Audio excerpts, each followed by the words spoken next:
Well, of course they're not going to fix that.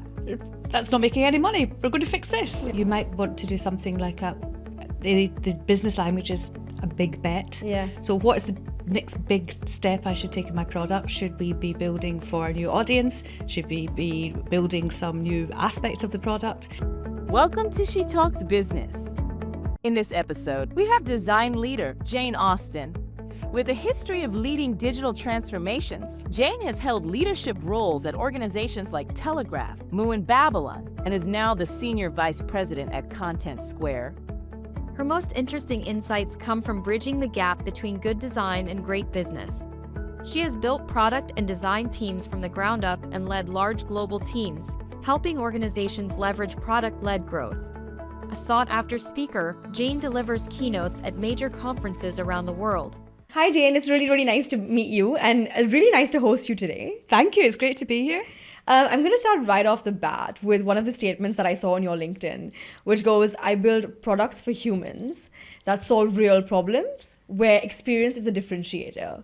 Now, that's like a loaded statement with a lot of nice things in there. Can you kind of unpack it for us a little bit? Of course, yeah. So I think it's the culmination of my career, of what I've been working on for the last 20 years and what I've realised is really important and meaningful to me. So first thing is I work in design and product, and I love building products. My design isn't for making things pretty, it's not for print, it's for building products. And it's not just thinking about what the product looks like, it's all the aspects of it, including the business. So that's why I focused on products. Secondly, for humans, well, that's what I love doing. I love making people's lives easier. I love building things that people are actually going to use, whether that's direct to consumer, and that's kind of obvious there's going to be a human using that, but B2B as well. And I think sometimes the human's forgotten in B2B because you have the people buying the product and the people using the product, and the focus is often on selling to the people who are buying the product. And the people who are using it are forgotten. And there's some tools that you and I have just spoken about, and I won't mention, which are absolutely horrific and where you're forced to use them as part of your job. And it's like the end user's just been completely forgotten. I know I've been beating my head off the desk trying to book holidays or do my expenses in some of these tools.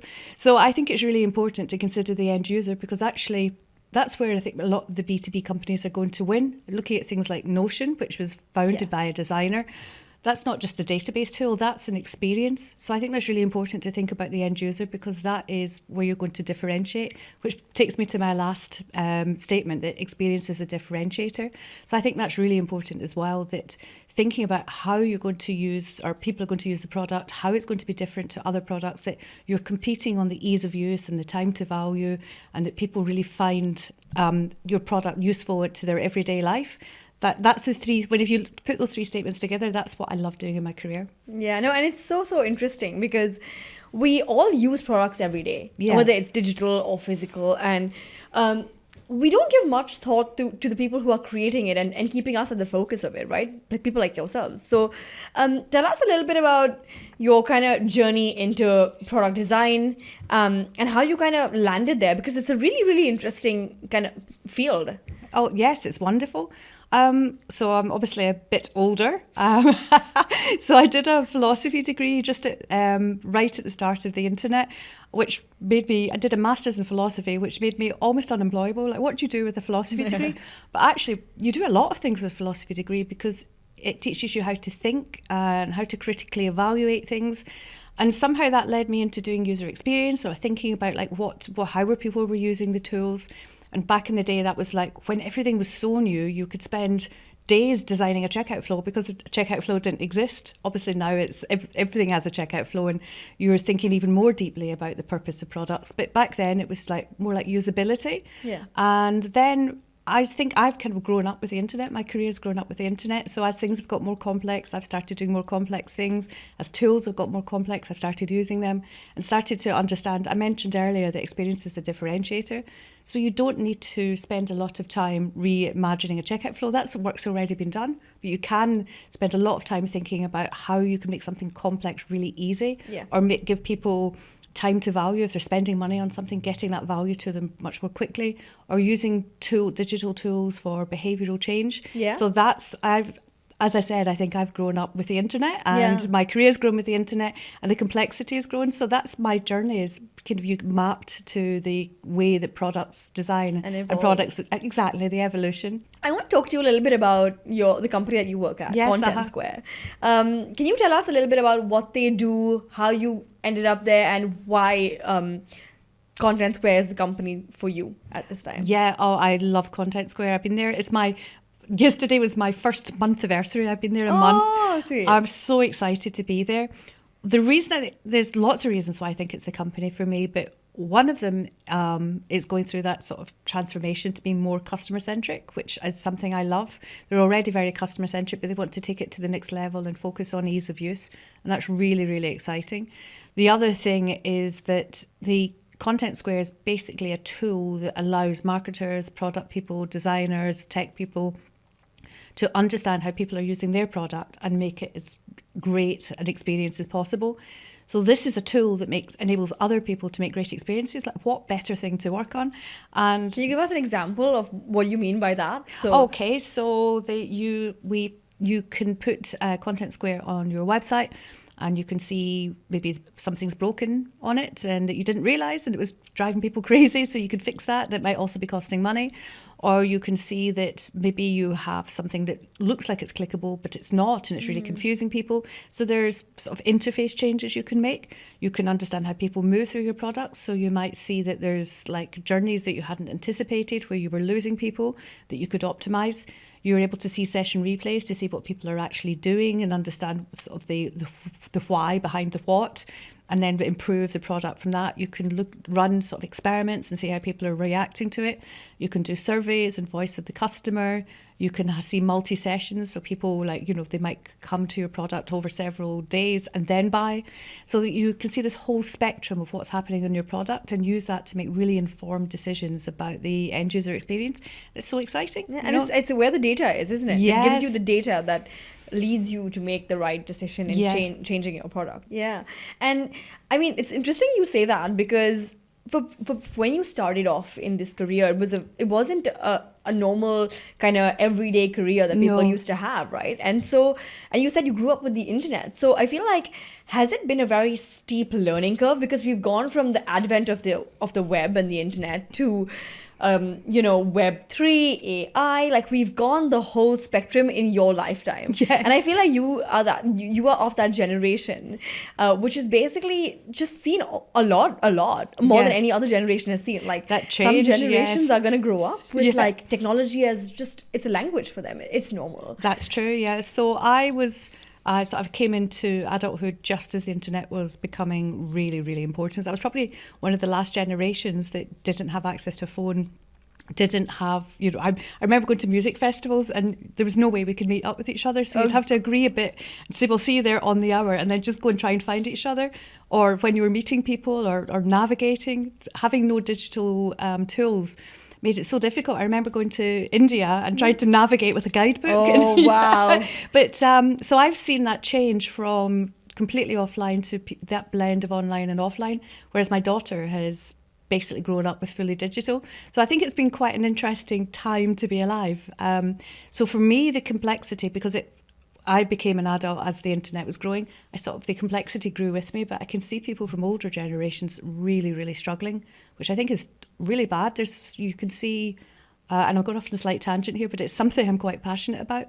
You see with older people, they have to have apps to book a doctor's appointment, or they have to use chat in order to contact their electricity supplier. So I think that's really bad. Yeah. I think there's still that generational shift that hasn't quite gone. So some people are being left behind. Yeah, and I think that's where your role comes in, right? Exactly. As a product designer, as to how to make these products easier for people with certain different kinds of experiences. Yes, right? Yes, exactly. That's definitely one aspect of it as well. And thinking about accessibility. So not everybody is able-bodied and able to use the app and able to read and able to perceive things. So I think it's really interesting to make sure that you're designing things for as wide a range of people as possible.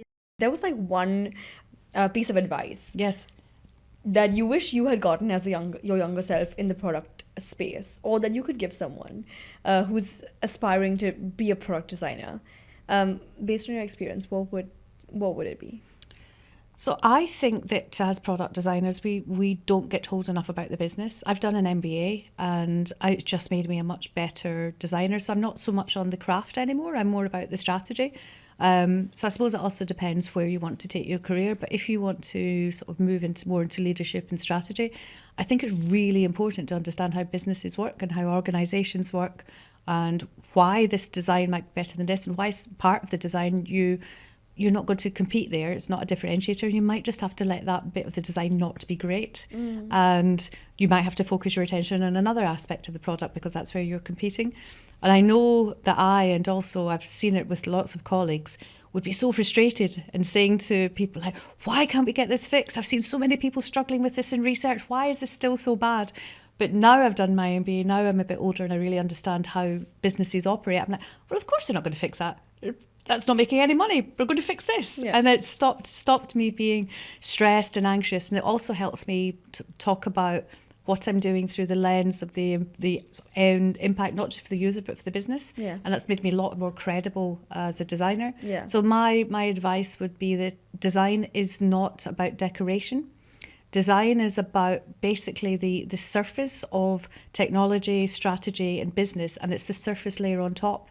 And it's vitally important to business. And as I was mentioning earlier, there's some of the biggest startups, the most successful startups right now, like Canva, Notion, Figma, Airbnb, they've all been founded by designers. Yeah. And I think the interest is like design is sort of threaded all the way through. And when I say that design is the surface, I mean, that also, it should be threaded through, but it is also the sort of tangible aspect of all of this strategy, all of this business, all of this technology.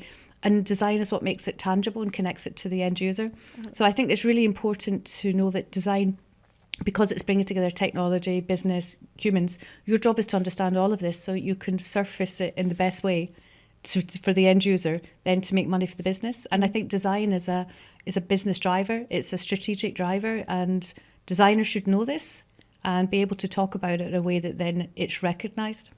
You spoke earlier about doing a philosophy degree, which is obviously really interesting. So, and I think that has a lot, like in the corporate world or in any kind of business, the human behavior or human behavior in general is just such a big part of your job. It's not taught.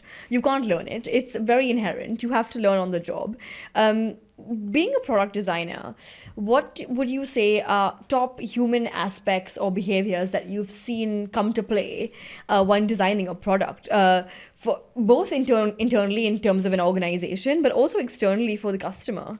Oh gosh, that's a really complex question. So just to make sure I understand, you're asking for what sort of aspects of human psychology have I seen when I'm designing for customers? Yeah. One of them is that like people are lazy. People are inherently lazy, so they really don't want to have to work for things like the cognitive load. And I know sometimes I will happily like click things, rather than thinking. So if I have to think and go and retrieve a password and then type it in, that actually feels quite painful. Yeah. So sometimes I'll just take the easiest route. So thinking about people are lazy, they don't want to have to think, making it easy for them as possible. The other thing is that people don't pay attention. Yes. So you have to really sometimes have a flashing button or realise that they don't know where they are on a website. You have to bring absolute clarity. Yeah. And then the other thing I think is people want to feel satisfied. They want to be excited. They want to feel that there's a reason they're doing something, that there's a reward. So I think when you're designing things or building or innovating, you have to think, what is that so what? Why would somebody come and use your product? What is it they're getting out of the other end? So they're my top three things. I think very, very good. Very well answered. And all very, very actually topical. Like I can totally see me as a customer feeling all those things. Yes. And I think that is just because we have so many things. Like the world is just so full on at the moment for everyone, right? Like it's not like we're just doing one thing at a time. We're multitasking and like we want our basic everyday things, like you said earlier, a doctor's appointment or things that we just need to get done, and insurance or mortgages and things. We just want it to be easy because that's not what our bread and butter comes from. So we want to focus our energies on, kind of our jobs and things. And so I completely see that. I wanted to ask you a little bit about when you're creating designing a product. I'm sure when you're kind of visioning the product or creating the vision for it, to when it's actually come into fruition, there's a journey there. And there's also I don't know, but I don't know for yourself, but sometimes when we're working, we start off with a very clear vision. And along the way, we sometimes lose sight of that. How do you keep focused on that vision? And what is the journey from visioning to fruition? Well, there's two types of journeys here. One of them I'd say is what's known as 0 to 1. So 0, like nothing exists at all. And then 1, you build something, you bring something to life, to fruition. And that's generally the startup journey, or the internal innovation journey. So from there, I think the best way to do that is to recognize a customer need. Like, what is a problem that someone's having that you can solve better than anyone else and that they're willing to pay for? Yeah. That's the foundation of a digital business. You have to start with a real concrete, tangible problem, and that you can know that you can solve it, or you hope you can solve it better than anyone else, and that your people were willing to pay. So there's your 3 elements. And once you've got that, I think you have to do the least you possibly can to make sure that you're still right, your assumptions are correct. So look at what all of your assumptions are, pick out the riskiest one and do some kind of an experiment. Maybe it's a landing page, maybe it's some interviews. And from there you gradually build up confidence and you move along. So maybe the next thing you might do is some surveys, some more like widespread data, some deeper research, and then you build maybe a small part of the app, and then you just keep going, keep iterating until you've got to the point you've something that's we call it a minimum viable product. You can maybe put this in the market, experiment to see if people will pay and use it, and then you just gradually build from there. So you go from quite open research, narrow it down into building something, and then you iterate. And that's kind of for any startup or any innovation. But then if you have a product that exists, you might want to do something like the business language is a big bet. So what is the next big step I should take in my product? Should we be building for a new audience? Should we be building some new aspect of the product? And from there, you pretty much follow the same process. You understand, is this right? You do the least you can do to understand if you're going in the right direction. So lots of little experiments, build it in little increments, and then release. So the same thing, I think, is just don't rush to spend all your money building one big thing without any certainty. The whole point of building products and a product design and product is to build that certainty and confidence before you spend any money on the next step. And then make sure that you're delighting the customer and they're going to give you money back. Very, very interesting. And you've worked at companies, like the breadth of them. So you've done some work at the Telegraph, you've been the head of product design there, I believe. You've done some work at Babylon. And so a lot of these have been in the digital space. What is kind of the difference been between some of these work streams that you've, like the different jobs that you've done? And did you ever consider doing physical products? No, I've always been digital. Never ever considered doing physical products. I think the whole, even though they're both design, the whole structure and process are really, really quite different. And I have no concept or clue at all about physical products. So you asked about the different jobs that I've done. Well, I think the difference between them is that they're obviously different sort of business models, but underlying, they've actually all been very, very similar. I've joined the companies at a point where they're going through some kind of change, whether it's a digital transformation like the Telegraph, so increasing or improving all their websites, building new things, building new digital products, building a digital subscription model. Or at Moo, when there was a new brand, changing the front end of the website, building new products for Moo.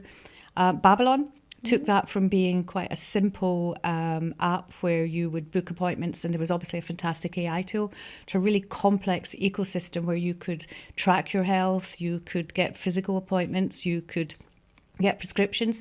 Each of these has been that cusp of going from something that was maybe not quite digital or something that was quite simple through to this transformation to a big, complex, fully online digital product. So that's been my journey. And do you have in your own journey a favorite kind of thing that you've done where you feel like this is where I got my maximum learning, or this is something that I built that I'm like, and I'm sure it's everything you're proud of, but when we were like, I built this, like I can see it exist in reality, and it's giving me like I'm proud of it. I think all of my jobs actually, because every job I've done has resulted in a redesign. Okay. So that's been just, I think it's been coincidence, but it's because I'm joining companies at this sort of pivot, this moment when they're going towards a digital transformation. Yeah. So every job I've done has turned into a redesign that has been significantly better than what's come before. Yeah. That it's got really driven business change. And I've really enjoyed that. But then I've also really enjoyed two very early startups I've worked on as well, where there was a very basic app or very basic MVP, and I've taken it and turned it into a really high functioning product that's generated VC investment of over $1 million. It's got lots of traction. So I've loved that as well, even though it's much smaller. But everything I think has that core through it of turning something that's maybe not quite so good or something that's quite an early stage product into something that's concrete, high functioning, and people really love using. And that's not been me, that's been because everything you do is a team sport. Yeah. So that's another thing I love about digital design. It's not somebody just going off and coming back and saying, ta-da, here it is. It's a really complex ecosystem of people coming together and you doing this iterative approach and working with users to build something really amazing. So that's the other part. I just love the humanity and working with teams, working with amazing people to bring something new into the world. Yeah, and that was literally going to be my next question. So being a product designer, there's just so many different teams you have to coordinate with. There's engineers, and there's creatives, and there's just product management people. And so how would you say through your career you've learned better or know how to now manage these big complex teams? Because I've seen you've managed teams of 15 up until 100, so you've been through the whole journey. So what is kind of your key learnings from being a good product designer but also a manager? Gosh, well, the management, let me think about this. Maybe I'll talk about the management one first. Yeah. I think that's just something that I learned by doing and often making mistakes. Yeah. But I've always tried to be just really clear and direct and a decent person. So, trying to make sure that the team have clarity about what they're doing, they have great feedback, that I help them grow in their career as well, that I'm able to sort of create the space for them to do great work. Yeah. And I think I'm quite good at that. I think I've worked with some amazing people and I really love growing and enabling people. Where it has gone wrong in retrospect is that I probably spent too much time enabling my team and pushing my team forward and lifting them up and getting them to talk about the work. And I've been much in the background. And I've realised that that's when change has come, that the new manager is like, oh, what does Jane actually do? And I'm like, well, I do so much, but I haven't built that internal reputation. I've worked with the team and the team know what I do. And my direct manager knows what I do. But when there's organisational change, I hadn't built that personal brand outside of this small part of the organisation. So that's been a big learning. And I'd say to anyone, particularly in design management, which is about being empathetic often and about sort of trying to lift people up, that you need to also work on your own personal brand. You need to make sure that people know what you're doing, and you need to talk about it through the lens of business impact. Yeah. So you can say I and my team have we've redesigned the subscription flow and subscriptions increased 42%, which means this much money, and then make sure everybody knows. So I think there's two aspects to being a leader. One is leading the team and the other one is sort of managing up or leading by influence and making sure everyone in the organisation understands the impact of your team and the impact of you personally. And that's something I didn't realise until reasonably recently. Oh, nice. No, that's really good advice, because people sometimes forget, like you said, I think to build their own brand and kind of just stand up for themselves sometimes, right? Yes. It's a little bit harder always. I loved that you said, I'm actually really good at that. That to me shows that you know what you're doing. You've been doing it for long enough to feel confident in it. Yes. But to that point, do you ever feel imposter syndrome, where you feel like, oh my God, I've been here forever and I still don't know what I'm doing, or I haven't been here that long and I don't know what I'm doing? Do you ever get those feelings, or is that only for us? I used to get it really, really badly. I don't know what's happened. I think it's just getting older. Part of me is just I know what I'm doing. There was a sort of moment of revelation, maybe about 10 years ago, when I suddenly, there was a person that a team that I inherited, and this person thought, I don't quite know, they were just not being a great team member for a long time. And then I ended up having to deal with this person that they were, just being really lazy, being rude to their teammates, and I was trying really hard to be nice. And I had this like light bulb moment. I was like, I don't like this person, so why do I care if they like me? It's not about being liked, it's about being respected. Suddenly it was like this weight lifted off my shoulder that it didn't really matter if I was liked. This was not a personal relationship. Yeah. So then I was able to manage this person and deal with how dreadful they were being. And that was like one of these moments where the imposter syndrome slightly fell away, because I didn't care so much that it was being liked for myself. Yeah. I realised that there was something different here. Of course I still get it, but then I worked really hard to make sure I really understand what I'm working on. I understand the organisation, I understand the business behind it, I understand what I'm doing, and I know I've done this successfully quite a few times. So I work really hard to try and disperse the imposter syndrome by knowledge and also bringing my experience, but it's always there, isn't it?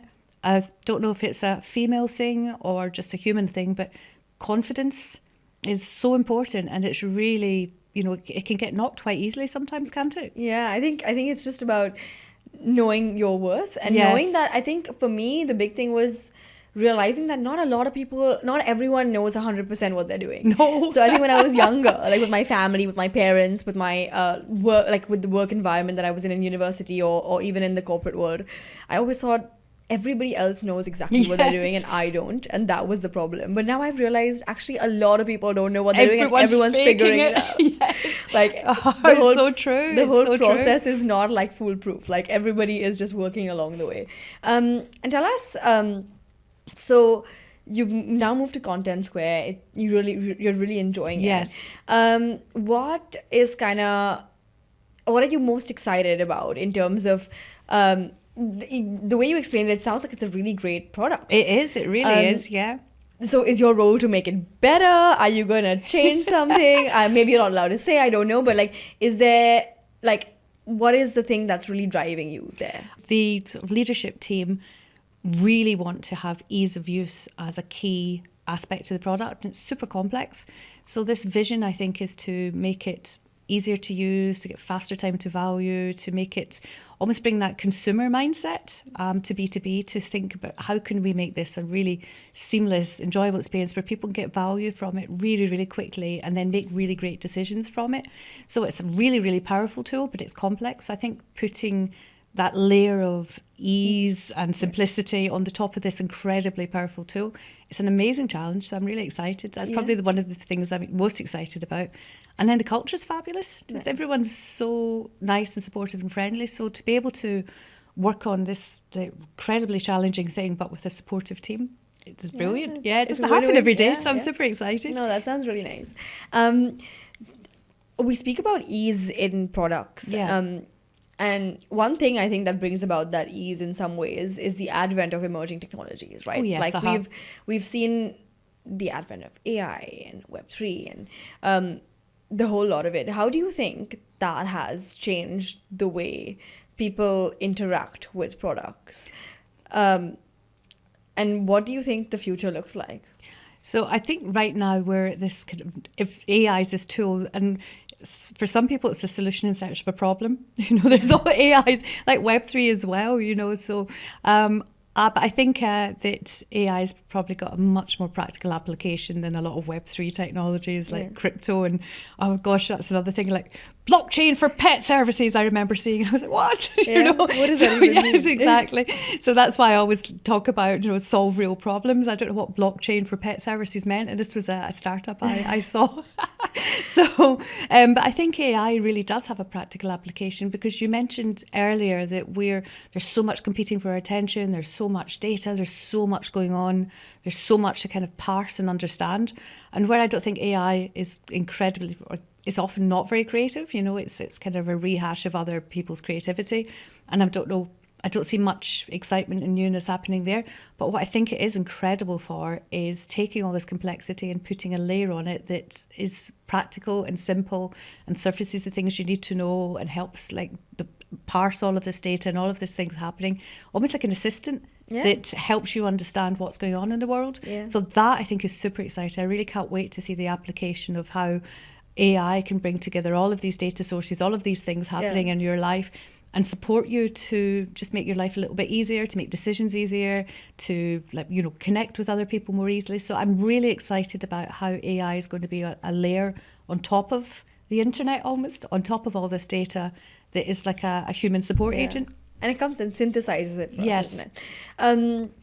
Do you think, though, that with these technologies, there is so much synthesis that it sometimes allows you to get lazy, back to your point, as a human, and stop making the effort to think? Like, do you think people, when they were studying when they were younger, doing product or any of the other fields, they actually had to put thought into a lot more things? Whereas now, if I just go to open chat GPT and say 5 aspects of a perfect product, I'll get some. Of course, it doesn't include the experience of someone else, but do you think it makes us lazier? Probably. It's a great point, isn't it? And also they call it hallucinations, that the information that ChatGPT is relaying to you isn't entirely correct. I know that one of the tools was using Reddit as a data source, and Reddit, I'm a huge Reddit fan, but there's a lot of like joking. There's a rude word for it in Reddit, and one of them was about putting glue on pizza to make the mozzarella stringy. Yeah. It was a joke, and then this was replayed as a fact on one of the AI tools. If you want to make your pizza even more delicious, put glue on it. So I think this is where it comes back to the philosophy degree. People still need to learn how to think and how to be able to fathom what's true and what isn't. But I don't think that's a problem with AI. The entire internet is absolutely awash with disinformation. If you look at what's been happening in Britain over the last couple of days, or with that Olympic boxer, I remember reading the lies around the world before the truth gets its shoes on. Yeah. So it's not really AI that's causing lots of these problems, just misinformation everywhere. So I don't know the answer to this, and I don't know if AI is going to make us lazy, possibly, but we're lazy already. Yeah, exactly. It's just making us lazy. So I think the best thing is if and it's not just for AI, if people can understand how to intelligently interrogate what they're being told, but it's not happening. Yeah, So no, fair enough. Yeah, no, thank you so much. That was so useful. It was great chatting with you. Oh, well, thank you very much. And we can't wait to do this again. Thank you. Take Thank care, you so much for having me. If you found this episode interesting, don't forget to like, share, and subscribe.